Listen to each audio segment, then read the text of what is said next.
Nós iniciaremos agora o módulo disciplinaridade. Nesse módulo, nós gostaríamos de pedir que você fizesse as perguntas por escrito. Aí dentro do seu material tem papel, caneta. Você vai direcionar a pergunta ao palestrante.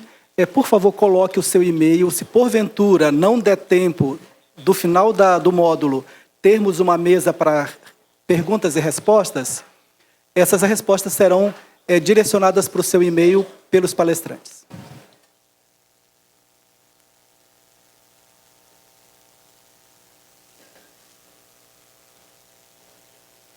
Bom, dando continuidade, então, chamamos agora a doutora Ana Paula de Oliveira Ramos. Ela vai falar sobre cuidados paliativos. Ela é médica no setor de medicina paliativa aqui da Escola Paulista. Por favor.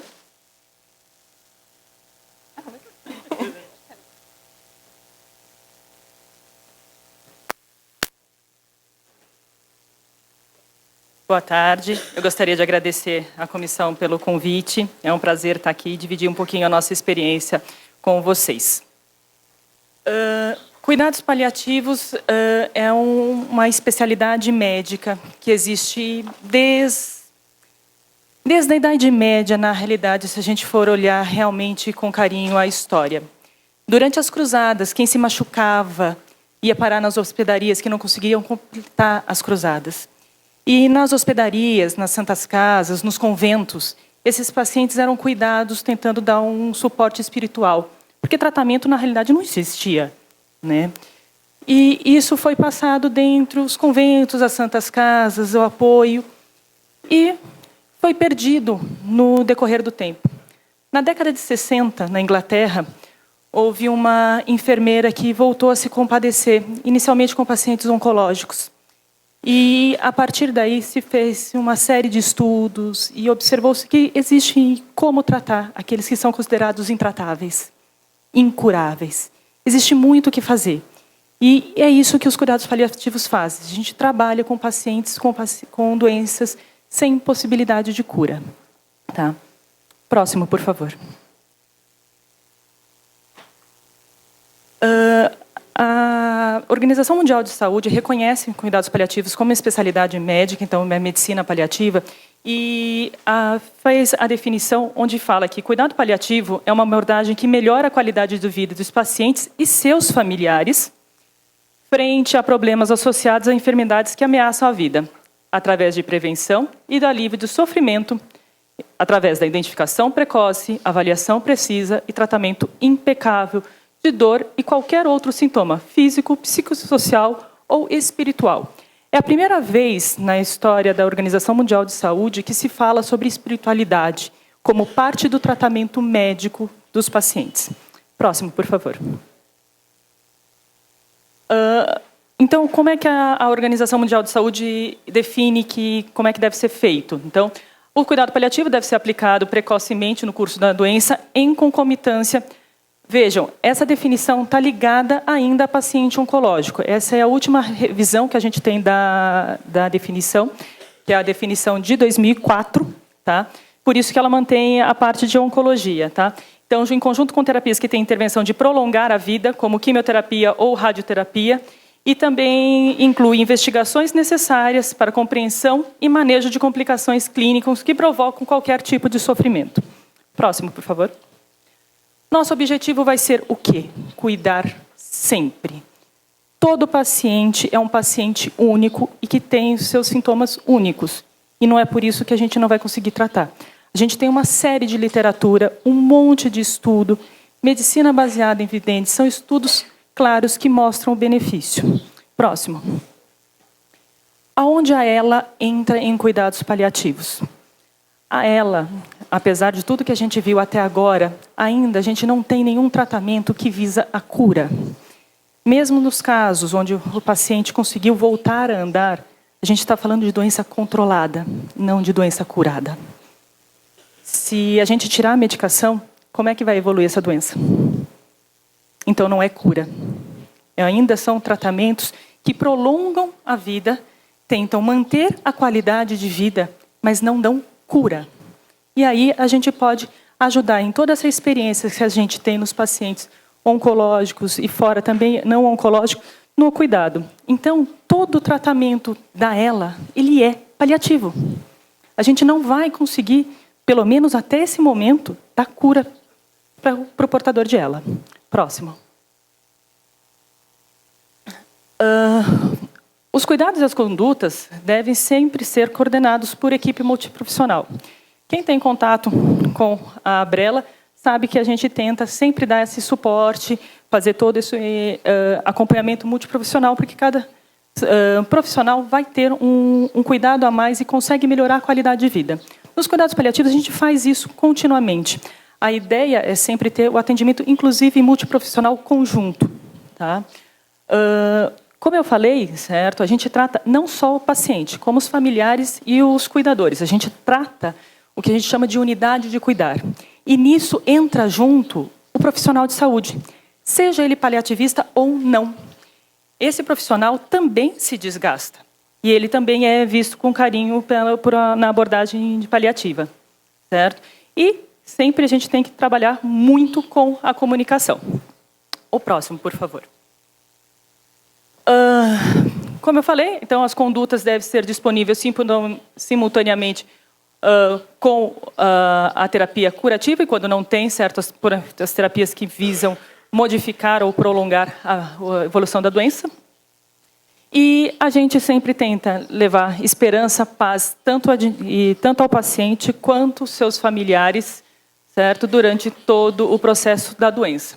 Quando não é mais possível a gente dar qualidade de vida, a gente começa a trabalhar com um outro conceito, qualidade de morte, certo? E dar também o suporte para a família depois do evento. Próximo. Próximo, por favor. Qualidade de vida. Qualidade de vida é algo extremamente subjetivo.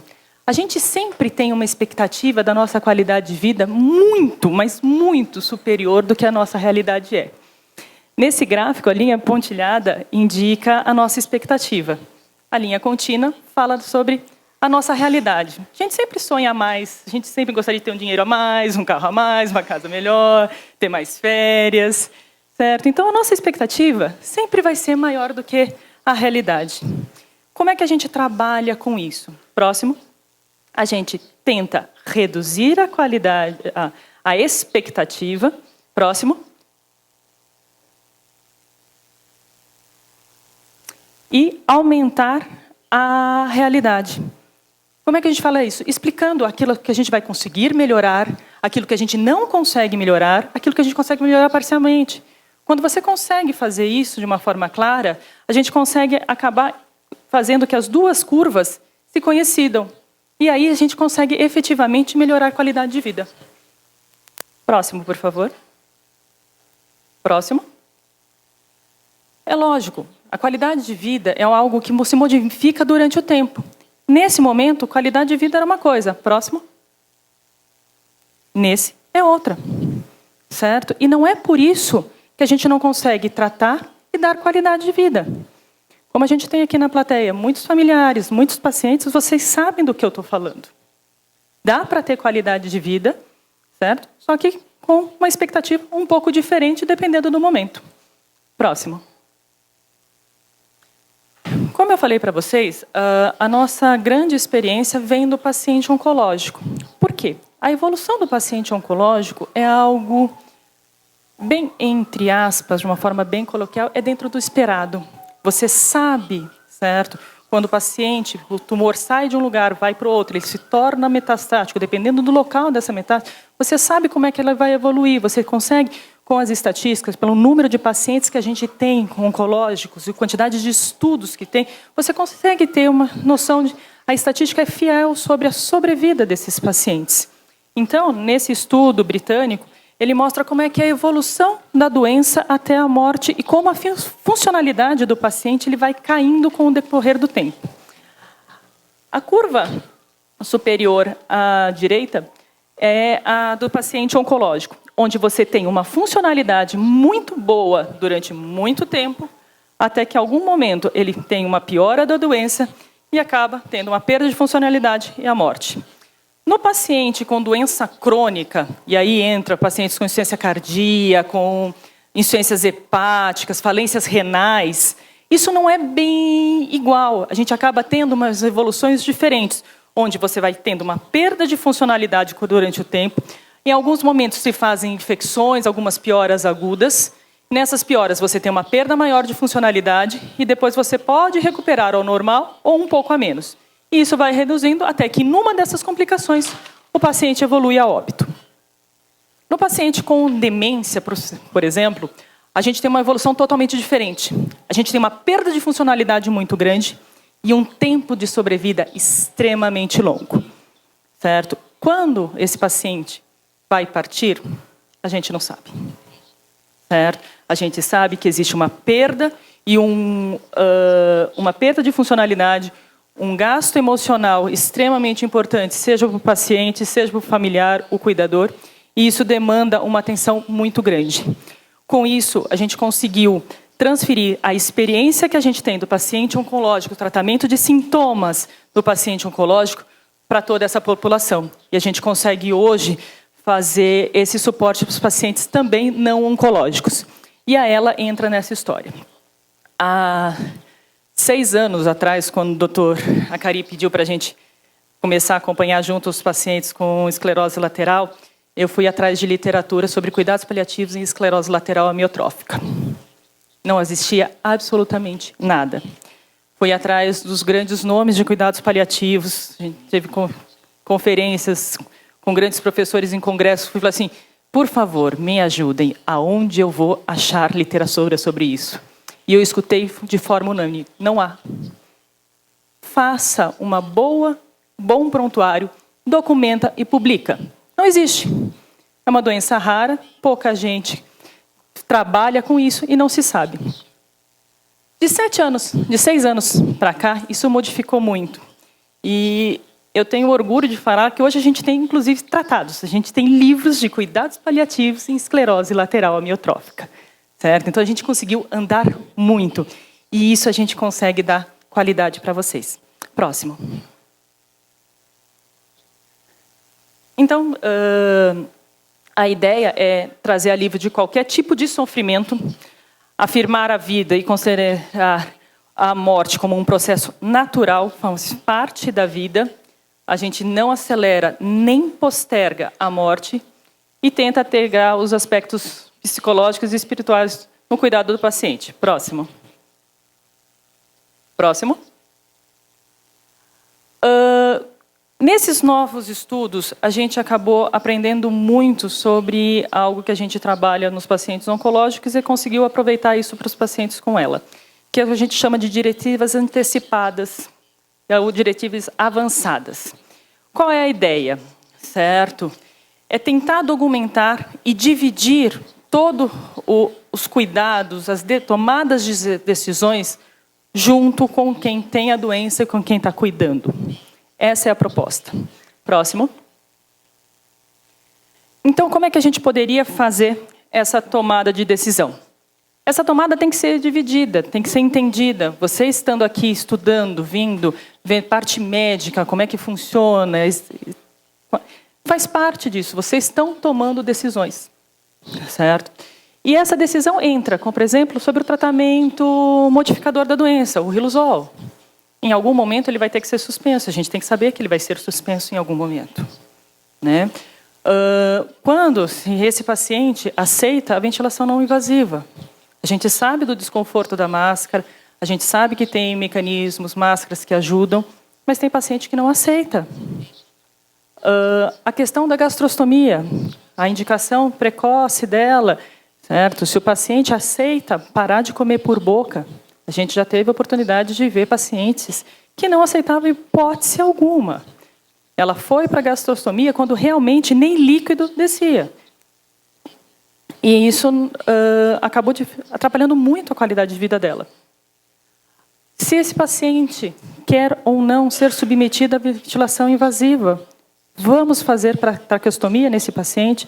Esse paciente vai ter condições de cuidar dessa tráqueo. A gente já teve situações onde a paciente decidiu não fazer a traqueostomia. Certo? E teve já situações que a gente discutiu com a família, onde a gente entendia que não há possibilidade de fazer a traqueostomia, que a gente trazeria um sofrimento muito grande para todos, tanto para o paciente, cuidador, família, tudo. Decisões sobre nutrição, certo? Se tiver uma emergência específica, como é que a gente vai lidar com isso? Isso tem que ser feito tudo precocemente. Não é na hora da emergência que a gente vai discutir. Na hora que está lá com falta de ar, vai fazer a tráquea ou não? Isso tem que estar discutido muito antes. Às vezes, no diagnóstico, certo? E não é porque a gente definiu ali no diagnóstico que isso não vai modificar durante todo o tratamento. A gente vai reconversando e acertando a diretiva a cada momento da doença. Não é porque, num primeiro momento, a gente tomou uma decisão que ela tem que ser fixa, igual até o final. Próximo, por favor. Outra decisão, aonde a gente vai cuidar desse paciente? Tem condição desse paciente ser tomar cuidado domiciliarmente? Tem condição de ficar num hospital? É a melhor opção o hospital? Em alguns lugares aqui no Brasil, a gente tem os hóspedes, as hospedarias, seria uma opção para tratar esse paciente? Isso tem que ser dividido, porque tem toda uma série de questões envoltas nisso. Quem vai parar de trabalhar para cuidar? Ou quem vai pagar pelo cuidador? Tudo isso tem que ser levado em consideração. Próximo. A gente precisa de toda uma rede de cuidado. Não adianta a gente falar isso que é muito bonito, levar para casa, cuidar em casa, se a gente não tem uma rede de cuidado e se não tem uma equipe que vai dar esse suporte. Certo? A gente tem uma família que consiga cuidar desse paciente, que se precisar usar uma tráqueo, vai conseguir fazer uma aspiração. A gente tem que pensar nisso. Tem amigos que podem ajudar.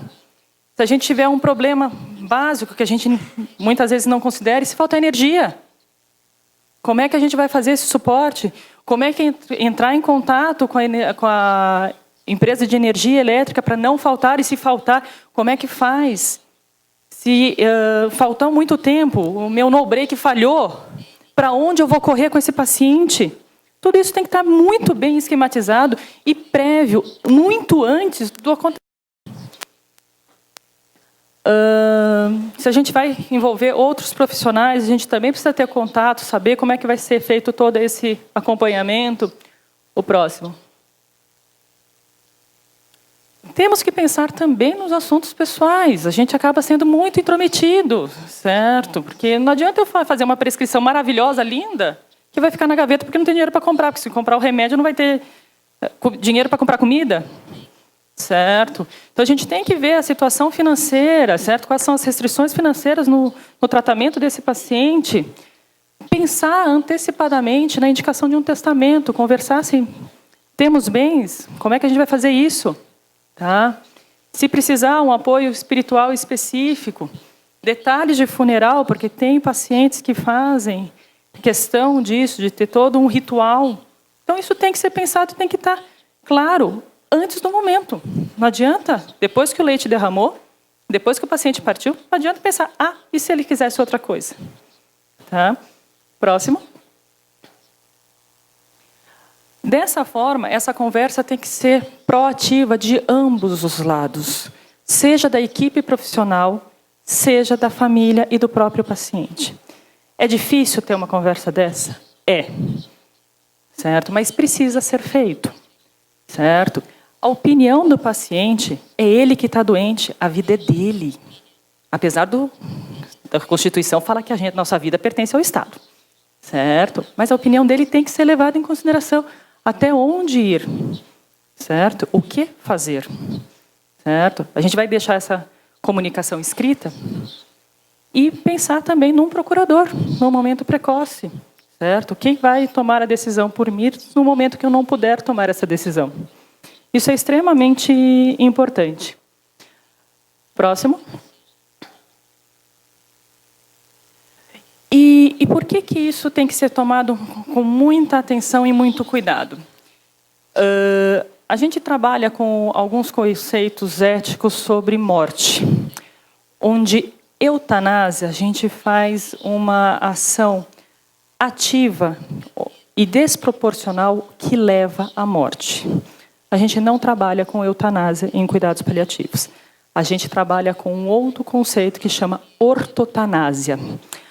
A ortotanásia é assistir à evolução natural da doença e deixar a morte ocorrer no momento certo.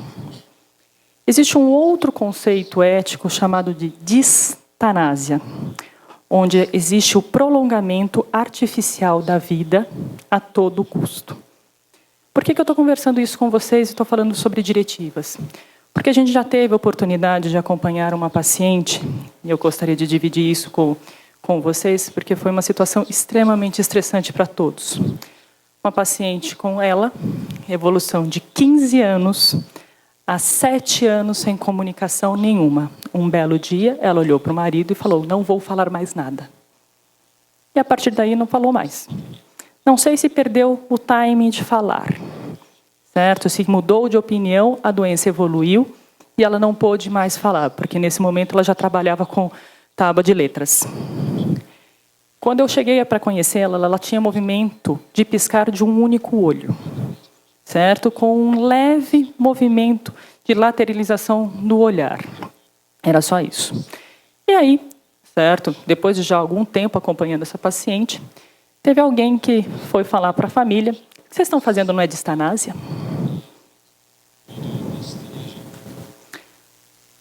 E o marido veio perguntar para mim, e aí? Assim, ó, se você me falar que esse paciente não tem sofrimento, eu não consigo te falar que não. Alguém que está preso no próprio corpo, sem conseguir ter nenhum tipo de reação, e a gente não tem como saber quanto ele está ciente disso, eu acho, pessoalmente, que ela tem, sim, um sofrimento grande. E aí, o que fazer? Ele me propôs várias coisas. Ele foi atrás ativamente de clínicas que fizessem que ela falecesse. Ele me propôs parar de aspirar. Ele me propôs tirar do ventilador, parar de dar comida. Certo? É lógico, essa paciente fez tudo isso no momento que a gente não tinha todo esse conhecimento em relação a cuidados paliativos em esclerose lateral. Mas houve, em algum momento, uma falha na tomada de decisões. Essa paciente acabou partindo numa desconexão acidental do ventilador mecânico. Certo? E a dúvida para fazer o atestado? Isso foi um assassinato ou não? Então, é extremamente importante a gente ter essa tomada de decisões. Essa conversa não é uma conversa de 5 minutos em pé no meio do corredor. Isso são várias conversas durante meses para a gente definir como é que vai fazer, como fazer, quando fazer. Tá? Para quê? Para a gente conseguir dar o máximo de qualidade possível de vida enquanto for possível, e no momento que a gente não tiver mais qualidade de vida, a gente pensar em qualidade de morte. A gente orienta todas as coisas, como é que vão acontecer, como é que a gente consegue tratar. Com isso, a gente diminui a angústia, seja do paciente, seja a ansiedade de quem está cuidando sem saber o que é. O desconhecido é um bicho-papão muito feio. No momento que você sabe como é que vai coordenar, para onde vai, como é que a gente vai tratar, que se tem o telefone da equipe médica que liga, assim, olha, doutor, está acontecendo isso. Não, mexe na medicação aqui, mexe ali, vai para o pronto-socorro. Nem sempre a gente consegue resolver tudo em casa. Algumas vezes a gente tem que transportar esses pacientes. Então a gente consegue diminuir esse cuidado. Levar em consideração o cuidador. O desgaste social, psicológico, emocional, financeiro dos cuidadores é extremamente importante. Quanto mais informado for o cuidador, mais estressado é esse cuidador.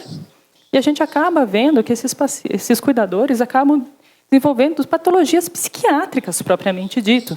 Transtornos de ansiedade, transtornos obsessivos compulsivos, certo? De não conseguir. E é importante a gente parar e dar uma olhada para o cuidador. Chegar na casa do paciente e olhar assim, como é que você está para o cuidador? Porque todo mundo que chega pergunta como é que está o doente. Ninguém pergunta para o marido ou para a esposa que está lá 24 horas por dia, que não sai em hipótese alguma. E se sai, sai correndo com medo que aconteça alguma coisa que queira voltar. E com isso a gente faz o quê? Com todo esse suporte, desculpa, a gente tenta evitar a ida para o pronto-socorro, porque a gente sabe que nem sempre a gente encontra no pronto-socorro pessoas que estão realmente qualificadas para tratar doenças raras. Né? Então, essa é a ideia. Próximo, por favor. Parece que eu estou fazendo um pouco de apologia à morte. Não é bem por aí. Tá? O Conselho Federal de Medicina reconhece tudo isso, certo? E, em 2012, ele fez uma diretiva que foi capa da Veja. Próximo. Sobre o direito da escolha do paciente. Próximo. Essa diretiva, eu vou ler para vocês, são 4 slides, é coisa bem rapidinha e bem simples, tá? Não tem muita. E ela vai falar sobre as diretivas antecipadas de morte. Próximo. No artigo 1º, ele fala que as diretivas antecipadas de vontade, ele define como conjunto de desejos prévia e expressamente manifestos pelo paciente sobre cuidados e tratamentos que quer ou não receber no momento em que estiver incapacitado de expressar livre e autonomamente a sua vontade. O próximo. No artigo 2º, nas decisões sobre cuidados e tratamentos do paciente que se encontrem incapazes de comunicar-se ou de expressar-se de maneira livre e independente suas vontades, o médico levará em consideração suas diretivas antecipadas de vontade. No caso do paciente tenha designado um representante para tal fim, essas informações serão levadas em consideração pelo médico. O próximo. O médico deverá levar em consideração as diretivas de vontade, certo, do paciente ou seu representante, que, na sua análise, não sejam de acordo com os preceitos do Código de Ética Médica. O próximo. As diretivas de vontade do paciente prevalecem sobre qualquer outro parecer não médico, inclusive a vontade dos familiares. E o médico deverá registrar em prontuário as diretivas antecipadas de vontade que lhes forem comunicadas pelo paciente. Próximo. Então, a gente tem todo o embasamento. As resoluções do CFM têm caráter de lei, porque tem jurisprudência no Supremo Tribunal Federal que dão esse caráter. Então, é justo que quem tenha uma doença defina como quer ser tratado no seu final de vida. E vocês têm que saber isso, porque é algo muito novo e muita gente não respeita. Muito obrigada.